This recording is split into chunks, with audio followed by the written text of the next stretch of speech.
Okay, Vortex, so I just finished a really, really good book. Finally, it just took me like 5 years, because I'm pretty sure that I bought this book 5 years ago.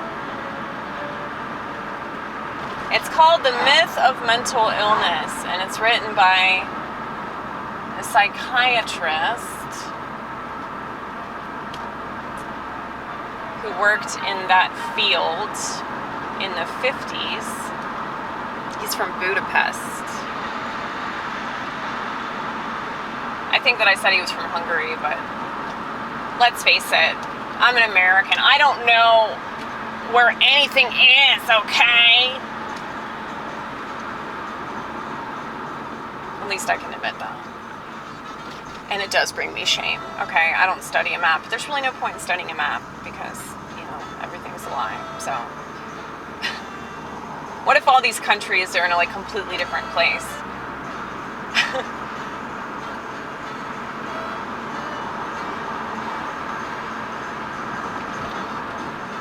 Ooh, that's exciting. Hold on one second, Vortex, I want you to see it. Please don't crash the car in an attempt to film this. What is going on over there?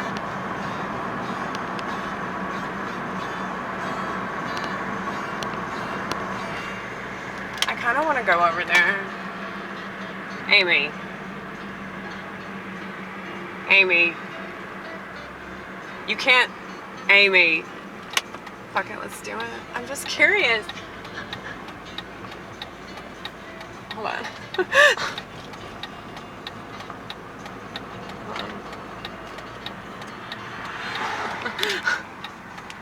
I am really, really curious right now.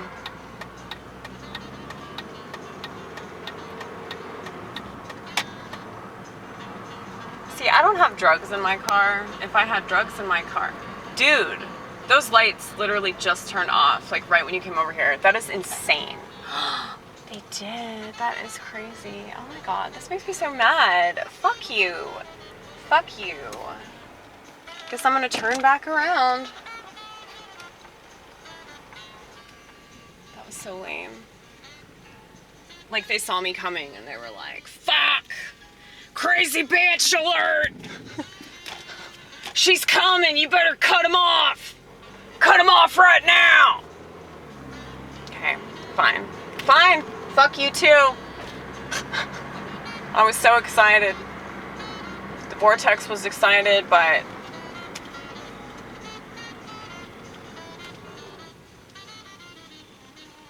What was that about, though?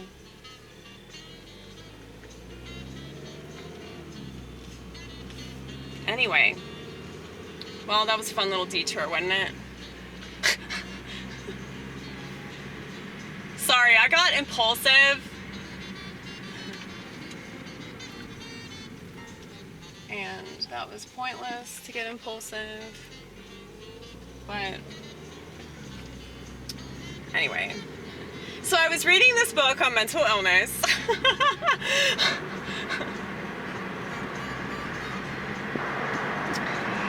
And obviously, yeah, but the psychiatrist, he wrote this book basically denouncing the whole concept of mental illness. And he's saying that it's an umbrella term that's used to describe any behavior that people don't understand. And it's very, very profitable for psychiatrists and psychoanalysts alike. Psychoanalysts, i.e. therapists, okay?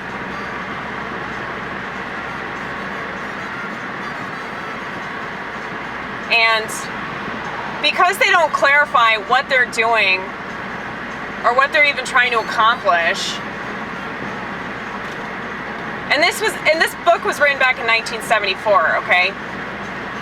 But he was warning society about the direction that we were headed. And now keep in mind, this was before, ssris and all that shit. So this was when they were diagnosing bitches with, anxiety disorders and shit like that. So prescribing them benzos.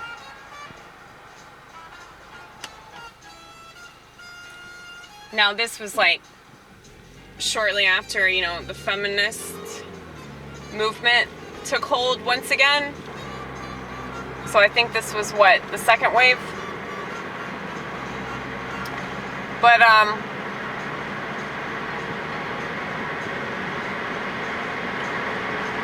he breaks down like what Freud was doing and just talks about Freud was like this total egomaniac that refused to accept criticism for what he was doing. Now he's fair on Freud. He doesn't just like criticize him in a negative light. Which I like.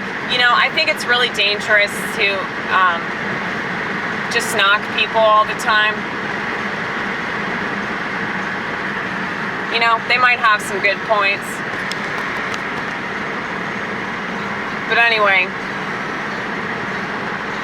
this whole book is just a really, really accurate account of what has happened to this country in relation to modern medicine. And because of this one-size-fits-all approach to mental illness, we also have that in relation to, you know, regular ass illness. And he's saying that you can't say that something's a mental illness because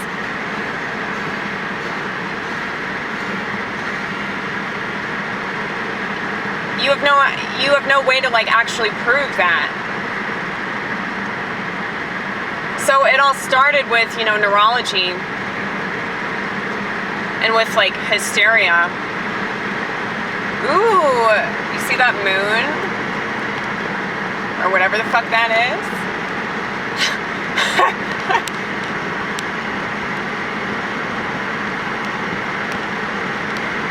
But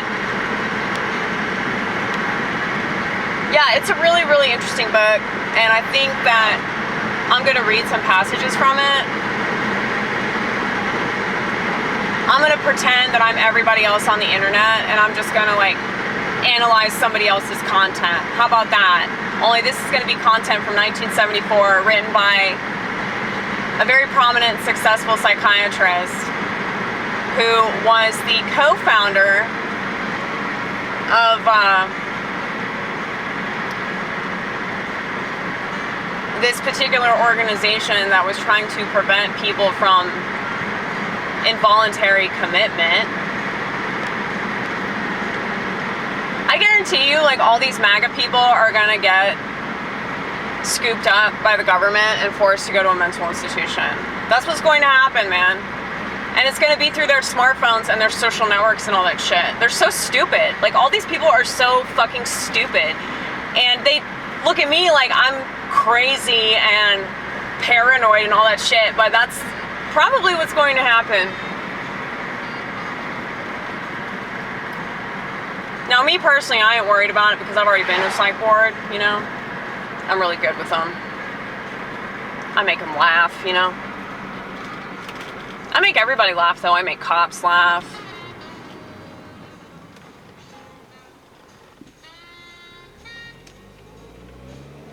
And they know how much I don't like authority.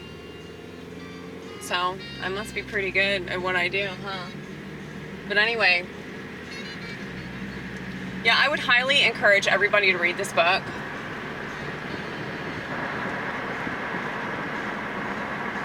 It's called The Myth of Mental Illness by Thomas Zaz. And he's written quite a few books about mental illness and how it's all a scam.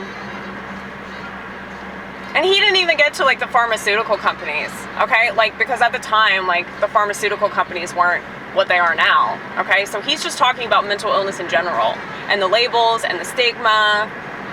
But yeah, he's fucking awesome.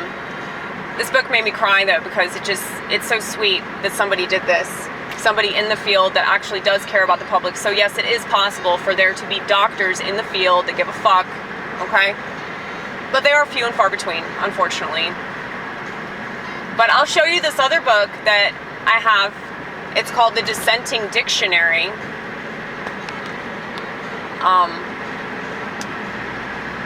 It's really funny. Like, he's great. He's a comedian too, you know? I'm assuming that all doctors, if they're any good, are probably comedians.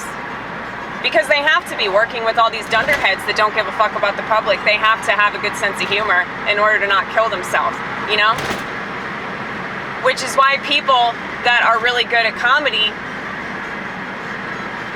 tend to be what society would deem mentally ill, because in order to live in this shit world, you have to have a really good sense of humor, because everybody else around you is so fucking stupid and they can't wait to be guinea pigs for various reasons. Now, there are people that are coming to, and you know, they're realizing that the conspiracy theorists were right all along. Good for you! Good for you! I'm so glad that you could take some precious time away from watching your sporting event to pay a little bit more attention to what's going on in this shithole of a country. Okay? I'm so proud of you. I'm so proud of you. No, I'm not bitter at all.